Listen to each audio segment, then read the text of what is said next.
السلام علیکم دوستو، آج جس خپتی بادشاہ کا قصہ ہم آپ کو سنانے والے ہیں، اسے کسی ایک گناہ یا کسی ایک جرم کی وجہ سے یاد نہیں کیا جاتا، بلکہ اس کی گناہوں کی فہرست بہت طویل ہے، اتنی طویل کہ اس کے پاگل پن سے اس کی اپنی اولادیں اور اس کی چہیتی بیویاں تک محفوظ نہ رہ سکیں۔ اسے اپنے تخت اور اقتدار سے اس قدر محبت تھی کہ یہ اپنے خلاف کسی بھی سازش کا ہلکا سا بھی شک گزرنے پر مشکوک شخص کو قتل کروا دیتا، پھر بھلے ہی وہ اس کا اپنا ہی بیٹا کیوں نہ ہو۔ یہ ذکر ہے یہودیوں کے بادشاہ ہیروڈ اعظم یا ہیروڈ دی گریٹ کا۔ ہیروڈ کے نام کے ساتھ اعظم یا گریٹ اس لیے لگایا جاتا ہے کہ اس کے دور میں قومی بنی اسرائیل بہت زیادہ خوشحال اور دولت مند تھی۔ اس کے علاوہ ہیکل سلیمانی کی اثر نو تعمیر کا سہرا بھی اسی بادشاہ کے سر جاتا ہے۔ یہ بادشاہ سن 74 قبل مسیح یعنی حضرت عیسیٰ علیہ السلام کے اس دنیا میں تشریف لانے سے 74 سال قبل پیدا ہوا۔ قرآن مجید سے قبل نازل ہونے والی آسمانی کتاب انجیل میں بھی اس بادشاہ کا تذکرہ موجود ہے۔ بائبل کے مطابق جب حضرت عیسیٰ علیہ السلام کی پیدائش کا وقت نزدیک تھا تو مشرق سے ایک طویل سفر کے بعد 3 مجوسی یروشلم آئے۔ انہوں نے بادشاہ ہیروڈ کو بتایا کہ بیت لحم نامی قصبے میں یہودیوں کا بادشاہ پیدا ہونے والا ہے۔ وہ ایسا بادشاہ ہوگا کہ جس کے آنے کے بعد تمام بادشاہ اور سلطنتیں اپنا وقار کھو دیں گی اور تمام دنیا پر اسی کی حکمرانی ہوگی۔ ہیروڈ یہ سن کر بہت پریشان ہوا۔ اس نے مجوسیوں سے کہا کہ تم بیت لحم جاؤ اور جب تمہیں یہودیوں کے اس بادشاہ کا دیدار نصیب ہو تو مجھے بھی اس کی نشانی بتانا، تاکہ میں بھی وہاں جا کر اس کی تعظیم و اکرام کر سکوں۔ مجوسی یہ سن کر بیت لحم روانہ ہوئے، جہاں انہیں حضرت عیسیٰ علیہ السلام کا دیدار نصیب ہوا، لیکن اللہ تعالیٰ نے ایک خواب کے ذریعے ان مجوسیوں کو یہ ہدایت دی کہ حضرت عیسیٰ علیہ السلام کی جائے پیدائش اور ان کی پہچان کے بارے میں بادشاہ کو ہرگز کچھ نہ بتانا۔ لہٰذا یہ مجوسی یروشلم آئے بغیر واپس اپنے وطن روانہ ہو گئی۔ جب بادشاہ ہیروڈ کو مجوسیوں کی اس حرکت کا علم ہوا تو یہ سخت غضبناک ہوا اور اس نے یہ حکم جاری کیا کہ بیت لحم اور اس کے آس پاس کے تمام علاقوں میں پیدا ہونے والے 2 سالہ یا اس سے کم عمر تمام بچوں کو قتل کر دیا جائے۔ روایات کہتی ہیں کہ اس قتل عام میں ہیروڈ کے اپنے 3 بیٹے بھی قتل ہوئے جو مختلف بیویوں کے بطن سے تھے۔ دوستو، اس بادشاہ یعنی ہیروڈ اعظم کی سفاکیت اور پاگل پن کا صرف یہ واحد واقعہ نہیں، اس کی اپنی محبوب ترین بیوی مریم نے بھی اس کے جنون اور دیوانگی کے باعث نہ صرف اپنی زندگی سے ہاتھ دھو بیٹھی بلکہ موت کے بعد بھی اس کے ہاتھوں ایک کھلونا بنی رہی۔ یوں تو ہیروڈ اعظم کی بہت سی بیویاں تھیں، تاہم ہشمونی سلطنت کی شہزادی مریم نے اس کی سب سے محبوب اور چہیتی بیوی تھی۔ ہشمونی شہزادی مریم نے اپنے حسن اور دلکشی کے حوالے سے بھی خاصی شہرت رکھتی ہے۔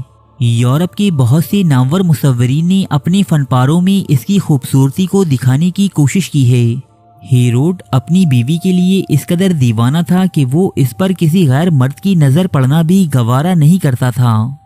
بادشاہ ہیروڈ اعظم نے اپنی بیوی مریم کے تمام خاندان کو اپنے خلاف ایک متوقع سازش کے جرم میں پہلے ہی قتل کر ڈالا تھا، تاہم وہ ہمیشہ اس بات سے خوفزدہ رہتا کہ اس کی بیوی مریم نے، جو ہیروڈ کے مقابلے میں کافی جوان سال اور کم عمر تھی، اس کے مرنے کے بعد کسی اور شخص سے شادی کر لے گی اور پھر وہ اس کی ملکیت میں چلی جائے گی۔ اپنے اس ڈر کے باعث بادشاہ ہیروڈ نے اپنی ہی بیوی مریم پر کسی غیر شخص سے ناجائز تعلقات کا الزام عائد کر کے اسے موت کے گھاٹ اتار دیا۔ تاہم یہ خبتی بادشاہ اس معصوم شہزادی کی موت کے بعد بھی اسے آزادی دینے پر رضامند نہ ہوا۔ اس نے اپنی محبوبہ کو تاعمر اپنے ساتھ رکھنے کا ایک انوکھا منصوبہ بنایا۔ دوستو، زمانہ قدیم میں کہ جب ریفریجریٹر ایجاد نہ ہوئے تھے تو پھلوں یا دیگر مختلف چیزوں کو محفوظ رکھنے کے لیے یہ طریقہ کار اختیار کیا جاتا تھا کہ انہیں شہد کے مرتبانوں میں ڈبو دیا جاتا۔ شہد میں یہ تاثیر ہوتی ہے کہ وہ چیزوں کو گلنے، سڑنے یا خراب ہونے سے محفوظ رکھتا ہے۔ بادشاہ ہیروڈ نے اپنی محبوب بیوی کو محفوظ رکھنے کے لیے بھی یہی طریقہ کار اختیار کیا۔ اس نے شہد کے ایک بڑے سے مرتبان میں اپنی بیوی مریمنے کی لاش کو ڈبو دیا۔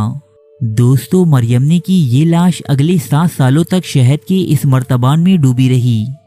بادشاہ ہیروڈ کو جب بھی اس کا دیدار کرنا ہوتا وہ یہاں آتا، اسے دیکھتا اور اس سے باتیں کرتا۔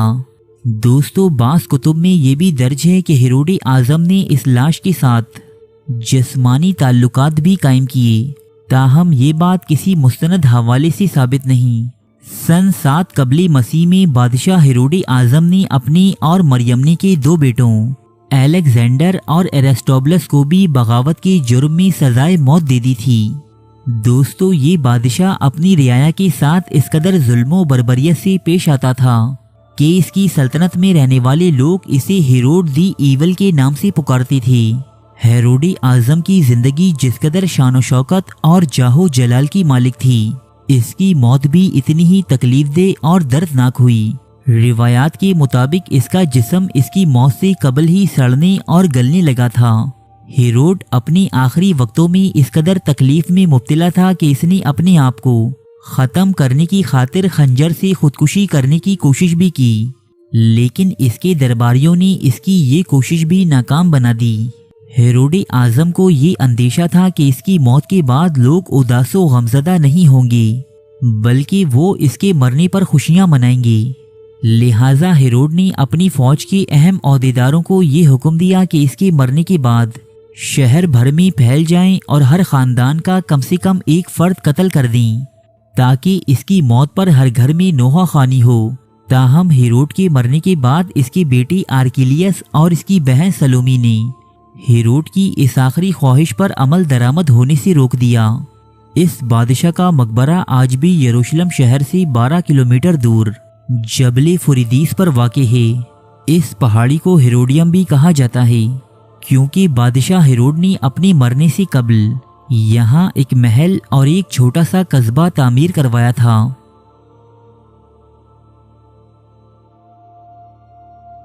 ارے فرینڈز، 1 منٹ، آپ ایسے ہی جا رہے ہیں؟ اتنی محنت سے ویڈیو بنائی ہے، ایک لائک تو بنتا ہے نا؟ اور دوسرا یہ کہ آپ ہمیں اتنی بڑی دنیا میں دوبارہ کیسے ڈھونڈیں گے؟ تو اس کا حل یہ ہے کہ آپ ہمارے چینل کو سبسکرائب کر لیجئے اور اس بیل کے آئیکن کو کلک کر دیجئے۔ اس طرح ہمارے آنے والی تمام ویڈیوز آپ تک پہنچتی رہیں گی۔ ارے ڈریے مت، یہ بالکل فری ہے۔